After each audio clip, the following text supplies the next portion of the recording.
अर्थशास्त्र कहते हैं।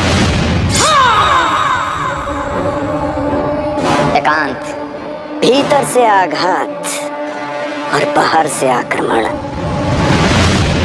धनानंद, तुम अपने कर्तव्य से भटक चुके हो। भूल गए हो तुम कि प्रजा के हित में ही राजा का हित होता है। आज मैं प्रण लेता हूं कि जब तक तुम्हारी सत्ता का समूल विनाश न कर दूं, मैं अपनी शिखा नहीं बांधूंगा।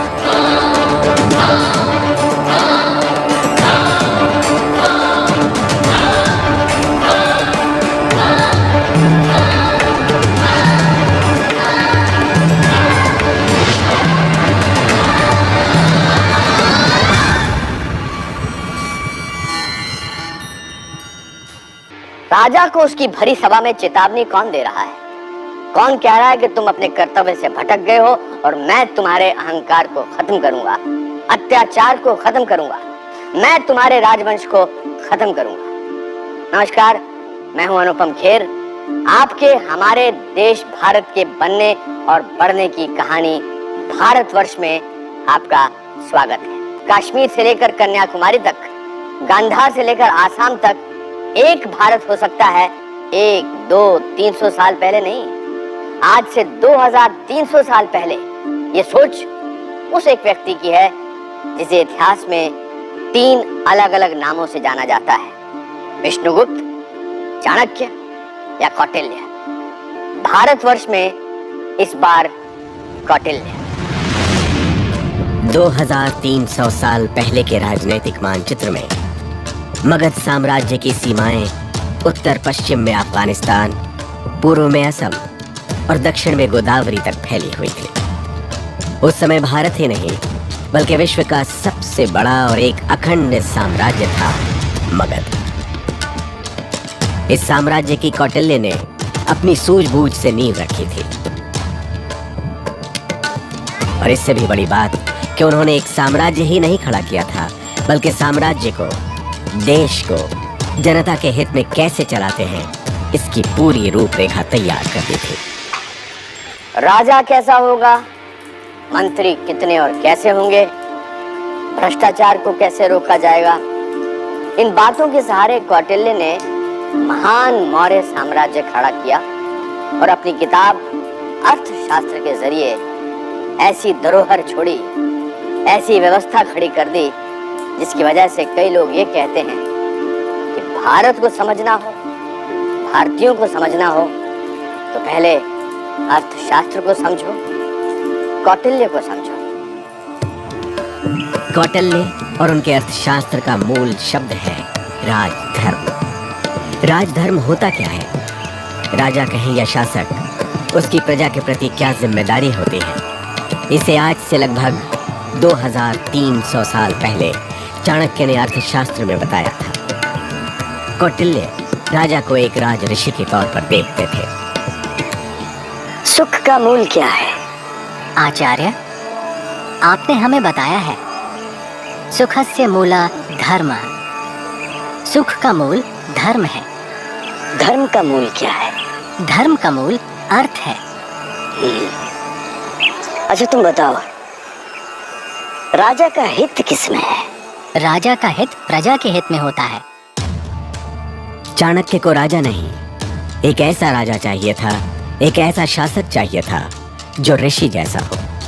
चाणक्य को जिस काल का माना जाता है वो भारत में महाजनपदों का काल था, जिनमें मुख्य थे काशी, कौशल, अंग, मगध, वज्जी, मल्ल, चेतिया, वत्स, कुरु, पांचाल, मच्छा, शुरसेना, अस्माका, अवंती और गंधार। इसके अलावा भी कई छोटे छोटे राज्य थे। इन राज्यों में शास्त्र, पुराण और राजा की इच्छाओं के मुताबिक शासन चलता था। कौटिल्य ने अर्थशास्त्र में बड़ी घोषणा की। राज्य अपना विधान स्वयं बना सकते हैं। राज्य का विधान शास्त्रों के विधान के ऊपर है। राज्य, धर्म, न्याय के आधार पर चलेंगे, न्याय के। आचार्य, अगर धर्म न्याय का विधान और शास्त्रों का विधान परस्पर विरोधी हो तो? एक बड़ा प्रश्न था। 2300 साल पहले भी और आज भी। कौटिल्य जिसे धर्म, न्याय या राज्य का विधान कहते थे, वो आज का संविधान है। कौटिल्य ने कहा, राजा की इच्छा या ब्राह्मणों के शास्त्र से सरकार नहीं चलेगी, संविधान ही सर्वोपरि है। जहाँ शास्त्र और राज्य के धर्म न्याय में विरोध हो, वहाँ राज्य का विधान चलेगा, संविधान चलेगा। कौटिल्य पहला भारतीय चिंतक हुआ प्राचीन भारत में जिसने कहा कि परंपरा के कानून के अतिरिक्त राज्य अपना न्याय भी बना सकता है, अपना कानून भी बना सकता है। और अगर शास्त्र के न्याय से और राज्य के धर्म न्याय में संघर्ष हो, विरोधाभास हो, तो राज्य का धर्म न्याय प्रभावी होगा। आज से 2300 साल पहले संविधान जैसे दस्तावेज की कल्पना काफी बड़ी बात है। दुनिया के किसी भी कोने में उस वक्त ऐसी किसी बात पर बहस नहीं चल रही थी। जिस राज्य की कल्पना चाणक्य कर रहे थे, वो उस वक्त भारत में भी मौजूद नहीं था। चाणक्य तब के तक्षशिला विश्वविद्यालय में आचार्य यानी गुरु थे। तक्षशिला जो पाकिस्तान के रावलपिंडी में है, वो 2000 साल पहले अध्ययन अध्यापन का अंतर्राष्ट्रीय केंद्र हुआ करता था। ये है तब के तक्षशिला विश्वविद्यालय के अवशेष की तस्वीर। कौटिल्य ने तक्षशिला में रहकर कई शास्त्रों का अध्ययन किया और वहीं आचार्य बने। तक्षशिला विश्वविद्यालय के सबसे प्रभावशाली गुरुओं में चाणक्य की गिनती होती थी। चाणक्य के जीवन का एक बड़ा हिस्सा तक्षशिला में गुजरा था, लेकिन क्या जन्म भी यहीं हुआ था, इस पर एक राय नहीं है। प्राचीन जैन ग्रंथ परिशिष्ट पर्व के मुताबिक चाणक्य का जन्म गोल्य नाम के जनपद में हुआ था। इनके पिता का नाम चणक और माता का नाम चणेश्वरी था। इनके घर जैन मुनियों और सन्यासियों का आना जाना था। चाणक्य के जन्म पर भी जैन सन्यासी उनके घर पहुंचे। जन्म के समय बालक चाणक्य के मुंह में एक दांत था। बालक के मुंह में जन्म से ही दांत विद्यमान है।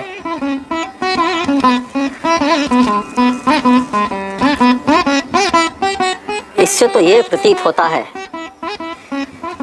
कि एक दिन बालक ये राजा बनेगा। राजा? इस भविष्यवाणी से चाणक्य के माता पिता चिंतित हो गए। वो अपने बेटे को राजा नहीं बनाना चाहते थे, वो चाहते थे कि उनका बेटा जैन मुनि बने। हमारी तो इच्छा थी कि ये बड़ा होकर जैन मुनि बने और या फिर आचार्य बने। यदि इनका ये दांत निकाल दिया जाए, यही नवजात बालक तो आगे संभव है ये चलकर राजा 3 नहीं, अलग-अलग नामों से जाना, राजा का निर्माता बने। वो 3 नामों से जाना जाता है, विष्णुगुप्त, चाणक्य और कौटिल्य। अब आजकल के विद्वानों का हिसाब ये है कि विष्णुगुप्त तो उसका अपना नाम था। चाणक्य उसको कहा गया क्योंकि उसके पिता का नाम चणक था। वो मगध में पढ़ाते थे। चाणक्य बड़े होकर आचार्य बने, लेकिन उनकी रुचि राजकाज में थी, दंड नीति में थी। राजकाज कैसे चलाना चाहिए, इन बातों पर थे। वैराज्य, बिना राजा का राज्य। ऐसे में विदेशी शासक बलपूर्वक दूसरे देशों को छीन लेता है, उन्हें अपना नहीं समझता, उन पर अत्याचार करता है, उनका शोषण करता है, उनका विक्रय कर देता है। इसे रोका कैसे जा सकता है आचार्य? इसे रोका ही नहीं जा सकता।